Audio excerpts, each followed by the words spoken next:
everybody! It's time for Fandom Buzz! It is time for Fandom Buzz, and as promised, we are going to be buzzy with our little fandoms. Literally this time. With a little bit of some melon martinis. What does it taste like? It's good. Sweet and a little bit tart. Just right. Yeah, exactly. There's a hint of lychee in there to bring out that flavored vodka, melon vodka. A little bit of Midori in there for color. Very good. And this really cool Korean fizzy melon kind of soda drink.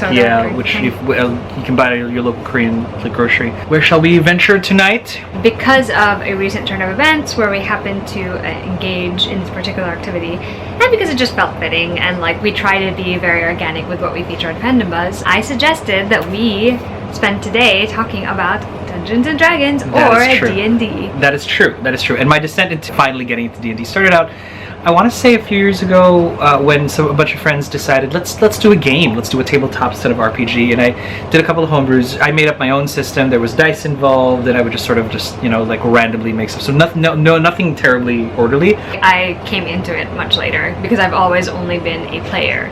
So you're going to get two perspectives, really. You're going to get Maki's perspective as both player and a DM, mostly DM.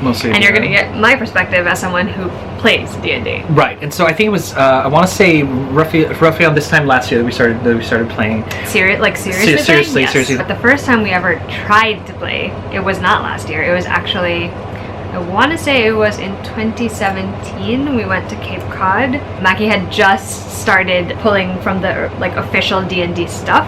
We tried to set up a game. It went well, but it's also it was a very basic form of it because we were all trying to learn how to set things up, how to use the information we were given. So that was the very earliest start of it, as far as I can tell. That was officially D&D. So I decided, it's such a fascinating world. Where do we begin?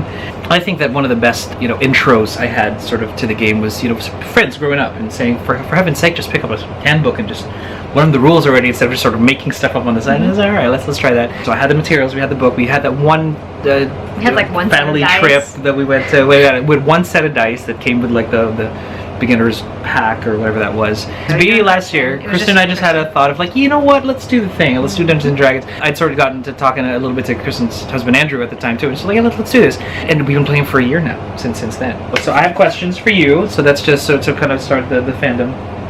Would be, when we first decided to play all together, what were your expectations, honestly? At the time we started playing with Kristen and Andrew, I wasn't sure how it was going to turn out with all the official rules and stuff because it had been so complicated the first time. It was very intimidating as someone who knew nothing. There you go. Absolutely. I knew nothing except vague ideas of what Dungeons and Dragons was like, mostly from Stranger Things, let's be real. I had always been intimidated by the idea of it because there's so many stats to remember, and your character has so many different things that you should juggle, and I'm not usually very good at doing that. Yeah, it's really hard to keep track for myself as well. I found I was extremely nervous about that, and I also am for me in my mind, D&D was always about the role playing, and I'm also not very good at that, so I was nervous going into it at the start. And Maki will agree with me. It was good, but we also were we took our time getting really into it because we were all trying to figure it out together. And I kind of want to put a pin in the conversation kind of right here, because to me personally, those are the exact two things that that are deterrent to sort of playing the game. The first thing being, that's a lot of math for somebody who doesn't really like math. It's just understand where do we add, it's always very, very complex. The other piece of this thing would be, how do I just act as my character? And that's sort of like a deterrent, but really at the end of the day, you just want to sort of roll dice and kill things. Yeah, and that's me.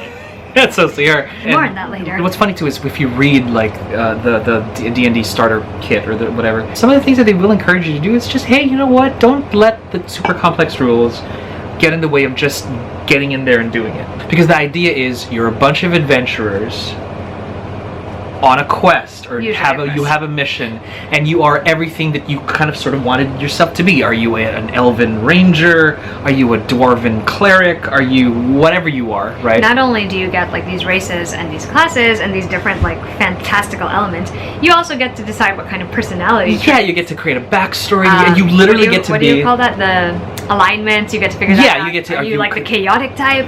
Where you just follow your heart for things, or you follow a code. Yeah. And so there's a lot of things there and D&D is so deep into the DNA of geekdom these days that you wouldn't even know that a lot of stuff was actually D&D inspired. It's interesting to me now reading fantasy stories, really, because a lot of it you can actually see. You can see very it's threaded through. it's so interesting because you can see the character archetypes, you can see the different races, you can sort of see like how sometimes the plots sound like they would make great D&D games. And that's a cool thing too. It's like what D&D has done is that it took out every single aspect of stories that we know and love, and then it gives you this chance to just recreate it as you go along together. What's funny too is that on the guide itself, one of the first things it tells you need isn't so much pen and paper, but friends. For me and Alexa to play D&D, it's sort of just like the two of us. That's like a weird game of chess that it's not going to work because it's just, we might as well just talk about creating a story rather than whatever. So I feel like our encouragement, or like before we proceed to like the rest of the things, is everybody starts out intimidated by sort of like the math and the rules and the fact that, oh, do I have to talk in funny voices and play this character and everything. But at the end of the day, all you need are a bunch of friends who are crazy enough to want to sit down for about a couple of hours, because you can do that.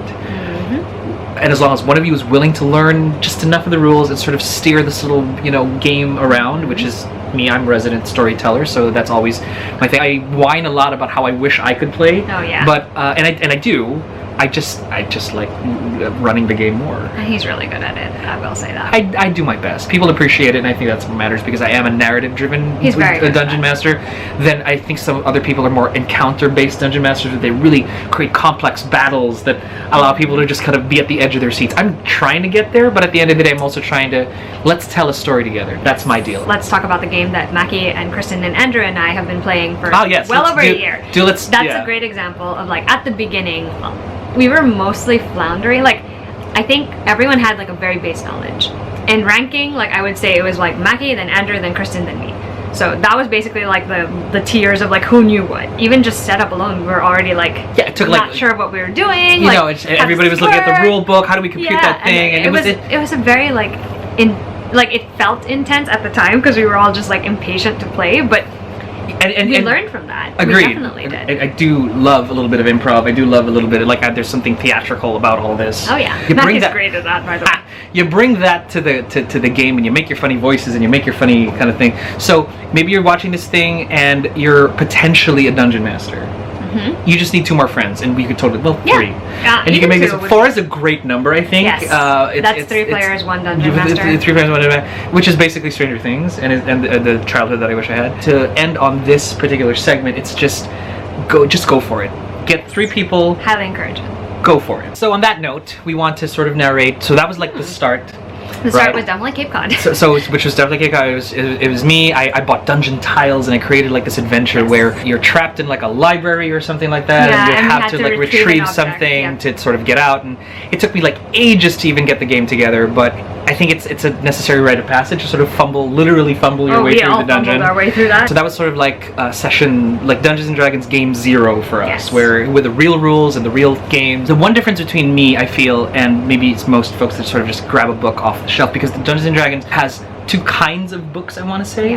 There are the books that help you sort of run the game and figure out how to work the game, and there are books that'll help you create like the games that you want. So they're going to have different titles. So do you like vampires and Dracula? Then you're going to want to go Curse of Strahd. Different things you can do. Do you like demons and angels and whatever? So it's all different from there. Since I do tend to like to create things, I just decided to go, well, you know what, I'm going to make up our own world. It's going to be based a little bit on the Forgotten Realm stuff and all of the Dungeons and Dragons lore, and I just made up my own stories. What appealed to me was that, how devils are technically the most organized ones. They're like an actual army. Demons are just pure chaos, and they're just going to crap all over the place and just...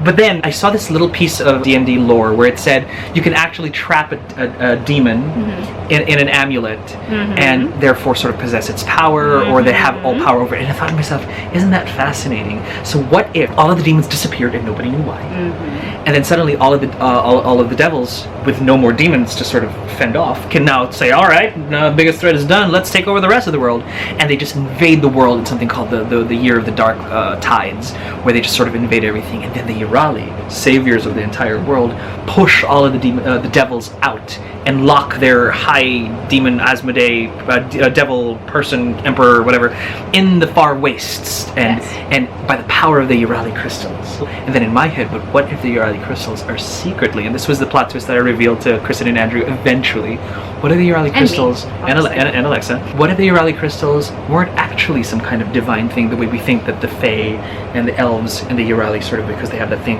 are divine, but what if they're actually a little bit more abyssal in nature? And what if the power that they got was actually from the demons that were in prison. So I thought, ooh, that's kind of cool. And then I realized, well, who orchestrated this little shindig where you suddenly, and it's not easy to capture a demon, mind you, so who would have captured all of them? What if there was a secret order? The keepers of the abyssal chain who orchestrated all of this stuff. And then I thought, yes, that's it. Keepers of the abyssal chain. Secret society that makes it look like this one Urali hegemony that, you know, everybody united, all this stuff is actually the good guys, we're actually the bad guys, and they're actually run by a secret order. But then what if the chain is weakening? And so that was the premise of the setting. That's the entire premise of our game. When we started playing that game, we had a very basic dungeon the first time. I remember this. It wasn't because Maki didn't have an idea of where things were going. He did. I think it was mostly because it was giving us a chance to also find our footing in terms of who we were as characters. So playing that first round, it was more just us trying to be like, finding our footing, this making is how sure we this is where learn. Also getting, like, we were all friends, but this is like us getting comfortable playing together. This is what I noticed that maybe you guys didn't see. There was that initial phase where you're thinking, okay, this is what I think my character would do, and there's a lot of thought. Yeah. But then towards the middle, and then finally to the sweet spot where you want to be, is your personality sort of bleed into what your characters sort of decide to do. Yeah. And so, or what you think the personality. Oh, what do you think the personality decides to do? And so there's a lot of Andrew and Christina and Alexa in these characters sort of moving forward, and how their personalities outside of the game are like, yeah, I'm gonna make them do this. Yeah, pretty much. And then private jokes start to come out of these things. But at the end of the day, I reward them more for when their characters decide to interact outside of the actual quest. Yes. Which, if you think about every single like manga and anime and TV show that you watch, it's those side conversations and moments that make you love these things a lot more than just the really cool stuff. It's a combination of both, I'm sure. So I would actually reward them for, like, there was that one night, I think, that you guys, after you killed something particularly strong, and you guys are just chilling out at the tavern, and you guys sort of bonded.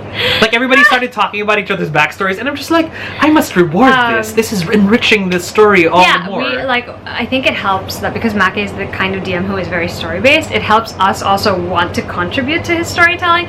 So our characters too, like, they started developing all these different relationships. Like, mine and Kristen's, they're both female, they're very powerful females. They had a friendship almost instantly, and like, we just left Andrew's character out of it because Andrew's like a rogue, and it's not he's sarcastic, it's not he's sardonic. very clear all the time if he's actually telling you the truth or not. In the game. Because in the game, not in real life, obviously. Not in real life. But in the game, he plays it so well. Andrew's like really like... He's fun. Andrew's one of the funnest people I've had to play with. I play with a few people now. He always does things that you would sort of expect from his character, but you don't know what the intention is behind it, so you're never quite sure if he's doing it because he wants to be good and helpful, or if he has his own motives. Which works. You totally discover in the story if he does or not. And it totally works because Andrew's like, okay, I'm gonna be human, I'm gonna be a rogue, and he's basically like if Aladdin had his own thievery, kind of thieving empire. Less, boy next door, and a little bit more Han Solo, which is the dream, I think. It took us a while to get to that point where we were like very comfortable interacting, not just outside as friends, but like inside the game as characters. That really helped. And I think also the thing that happened over the course of our games is we got smarter about using all of our skills and abilities. And in the early days of us playing, I feel like sometimes we would forget. Like, Andrew was probably the only one who consistently remembered he had abilities.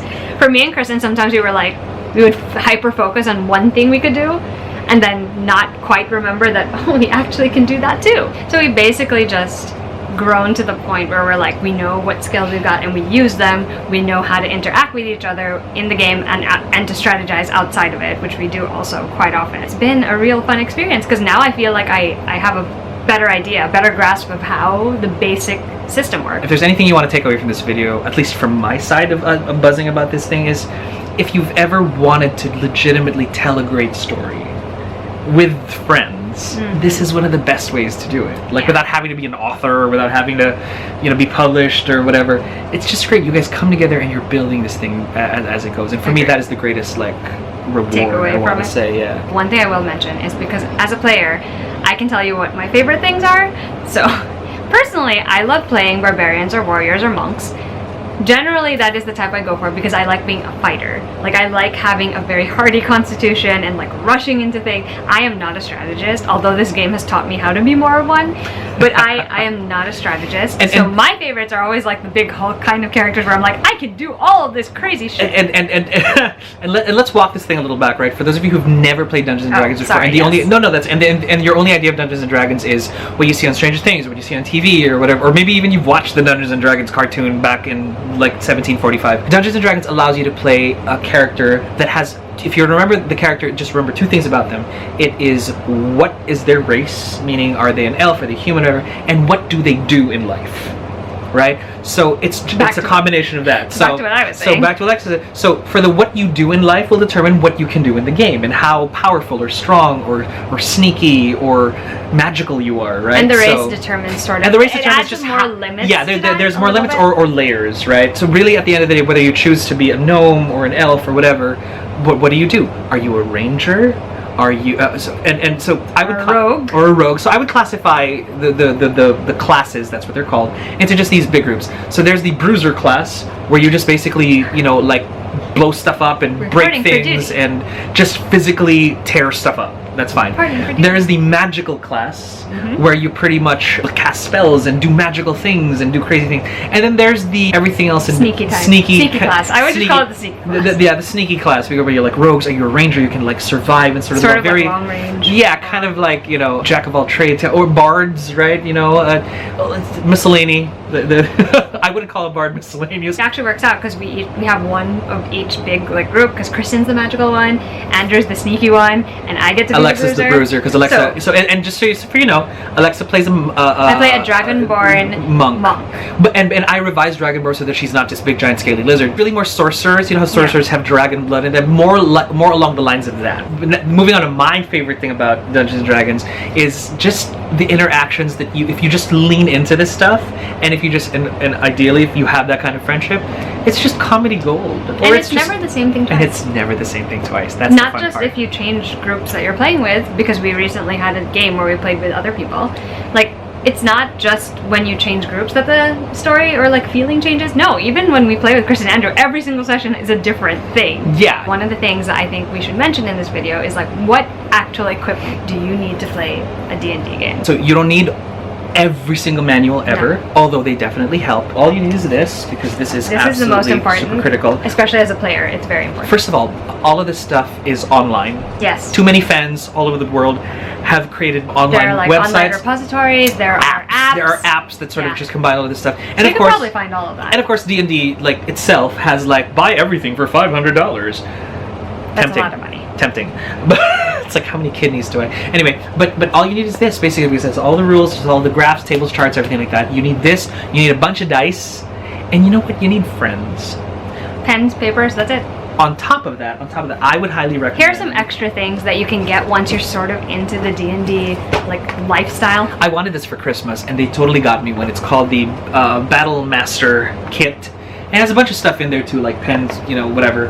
But one of the most useful things is actually a kind of dry erase grid that you can sort of like... Can we just say that it has been majorly helpful for us to have this... we didn't have this grid the first few times we played. A couple of times. We didn't have... So spatially, it was a little more like, difficult. just imagine everything. It's like, where am I standing? And everyone strategize, then nobody runs. Here, just mark your characters in X's, and then everything, it just It's so much easier, well. and you actually have other tools you can use on top of just having this board. Like, you can measure things out now if distance becomes important to you. In fact, there is... This entire Battlemaster thing comes with a measuring disc. So good for when you're trying to do ranged attacks. That tells you, like, okay, this is the cube that all of the daggers are going to fly in. Or you know what, this cone right here, that's where all of the fireballs are going to go through. So if your bad guys are standing in just the right place, you can nuke them all in one go. Which happens. Which totally happens. So, and this adds a really, like, everything we love about board games suddenly gets, like, ported into the game. So I highly recommend. It really helped us also. Like, it was faster for us to strategize because we could figure things out quicker just seeing it so visually.